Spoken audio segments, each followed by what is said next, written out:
It's a great story. It's a wonderful American story. My mother and father were married. The same day they got married, they jumped into a Model T Ford in Salt Lake City and they drove to Washington. They had no money. My grandmother loaned my father $200 out of the cookie jar. And when they got to Washington, they had $60 left. When they got here, they moved to an apartment with some friends and they opened a 9-stool root beer stand in Washington. When the weather got cold, they went in and started selling hot dogs and hamburgers and chili and hot tamales, called their restaurant a hot shop.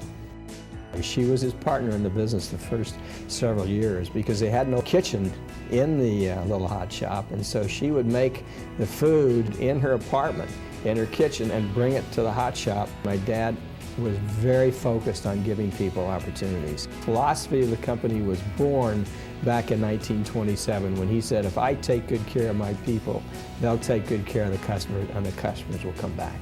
I was working in the finance department at the age of 14, clipping invoices together. In the 4 years that I was in college, I worked every day almost in the hot shop in Salt Lake City.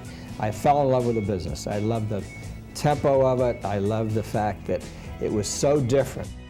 I got out of the Navy, I came into the company in restaurant operations, and we just opened our first hotel at Twin Bridges, and I went to my dad one day and I said, why don't you let me try and run this hotel? He said, well, you don't know anything about the hotel business. I said, I know, but neither does anybody else around here.